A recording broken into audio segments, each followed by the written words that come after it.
Have you ever questioned why so many products from China are unbelievably cheap, yet their quality seems dubious? This question has intrigued consumers worldwide. Why is it that we can buy a dozen of one item for the price of a single unit elsewhere? And perhaps the most baffling question, why is there such a disparity between the low prices and questionable quality of products from China? Is it simply because China has mastered the art of mass production, or is there a more complicated answer? The quality, or the lack thereof, raises another question. Why do these products seem to lack the durability, the longevity, the quality that we might expect? Are they solely meant to serve the purpose of disposable items, promoting a cycle of constant consumption? Or is it a simple case of you get what you pay for? These affordable items, besides being pocket-friendly, do present issues. They often fall apart, wear out, or simply fail to deliver on their promise, leaving us our heads in confusion and disappointment. In the sea of products that flood our markets, it's not uncommon to find items that are so affordable they seem too good to be true. The tag "Made in China," though synonymous with low cost, carries a reputation of being equally low in quality. They've become a staple in our shopping carts, offering a quick-fix solution for our needs, but at what cost? And it's not just about the everyday items. There are also those famous products that have made headlines, products that mirror high-end brands so closely they're often mistaken for the real deal. But what is the controversy surrounding these replicas and knockoffs that resemble high-end brands? These fakes, as they're often called, have stirred up quite the controversy. They raise questions about authenticity, ethics, and consumer rights. The controversy lies in the legal and ethical aspects, the violation of intellectual property rights, and the potential deception of consumers. But what's the story behind these cheap and low-quality products? What drives their production, and more importantly, their popularity? It's a combination of factors. The low cost of production, the high demand for affordable goods, and perhaps a disregard for quality standards in the pursuit of profit. But is it all there is to it? Can we just reduce it to a simple case of cutting corners to save on costs, or is there something more complicated at play?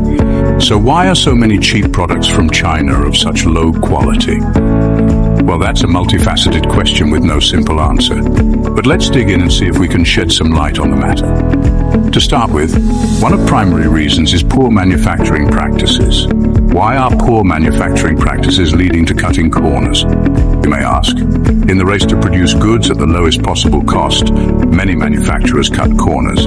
This could mean using outdated machinery, employing unskilled labor, or even ignoring safety standards. The end result, a product that leaves much to be desired in terms of quality and durability.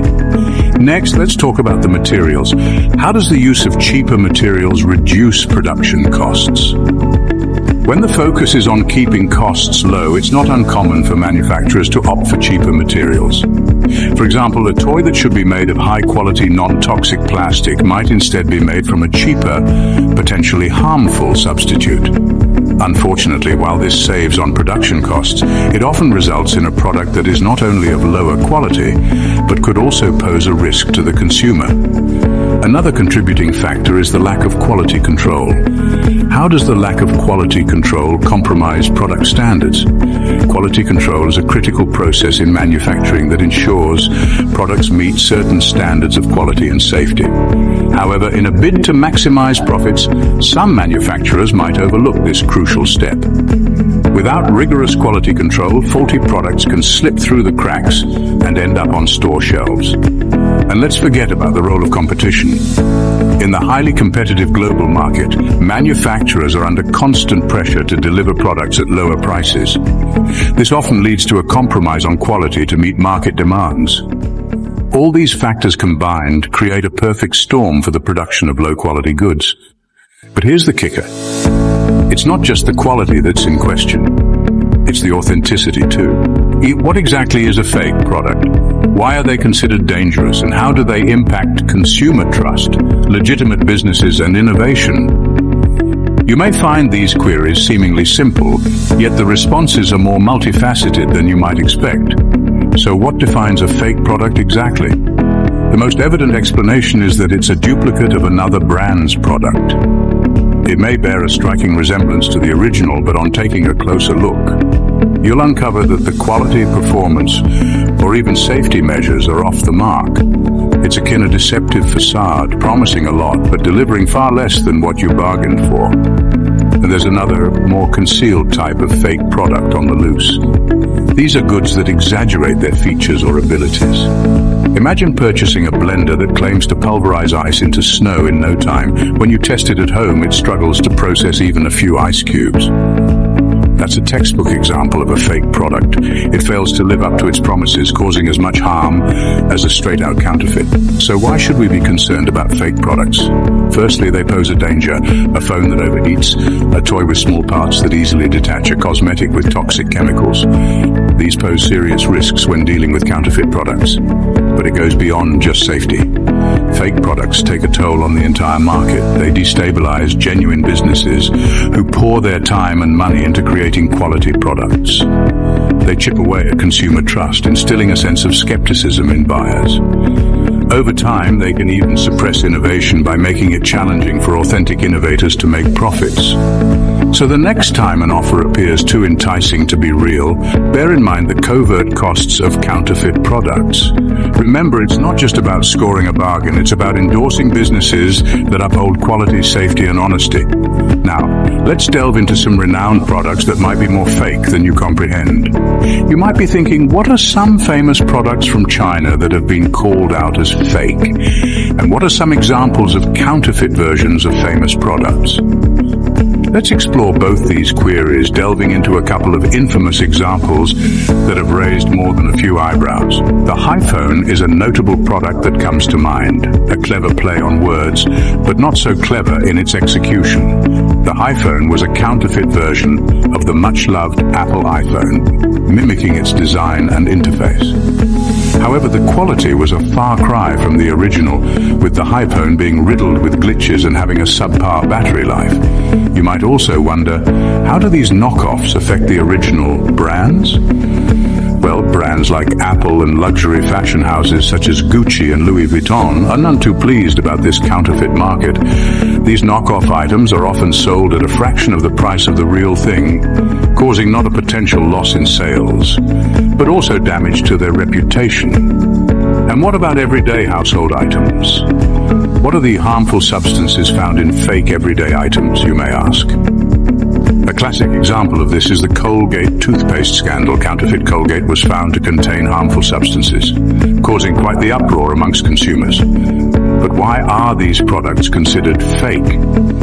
They are labeled as such because they mimic or outright copy the design, branding, and marketing of established products without permission.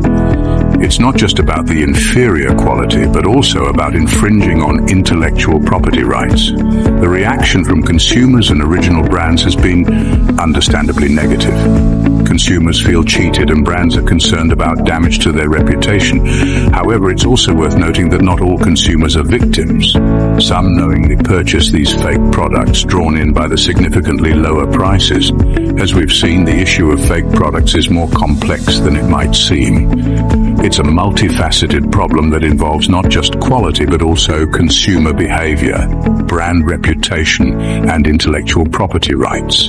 It's a problem that's not going away anytime soon, and one that we should all be aware of.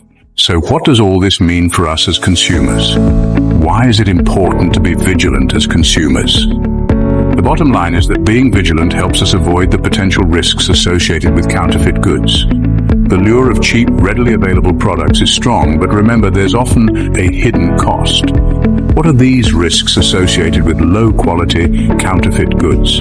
They range from low quality or lack safety standards to the potential for damaging authentic businesses and their workers. The price of fake products can be higher than we realize. We've explored the world of low-quality counterfeit goods and seen the problems they can cause. We've delved into the myriad of fakes that have become infamous, from knockoff designer handbags to imitation smartphones. These aren't just cheap alternatives, they're often substandard, unsafe, and unethical. But let's not paint with too broad a brush here. Yes, there are plenty of out there, but there are also genuine bargains to be found. How can consumers differentiate between fake and genuine products? The key is knowing how to spot the difference. First, always do your research.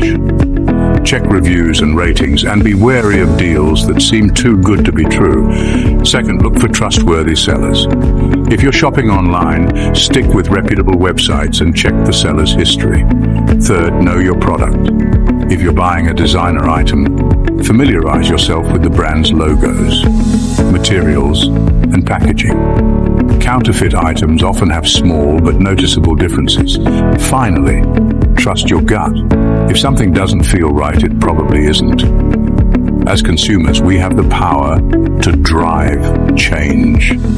By choosing to support authentic businesses, we can help to combat the proliferation of counterfeit goods. Remember, not everything that glitters is gold. When it comes to shopping, it's worth taking the time to dig a little deeper. Be a savvy consumer, not just a bargain hunter. So keep asking questions, keep exploring, and keep making informed choices. Remember, not everything that glitters is gold. Subscribe for more amazing content and keep wondering. Don't miss out on future explorations and discoveries. Hit subscribe and ring the bell to stay updated with our new content. Your journey of wonder continues with every video. Stay connected and engaged on social media. Continue the conversation, follow us. Thank you for being a part of the Have You Ever Wondered community. Keep wondering, keep discovering. Until next time.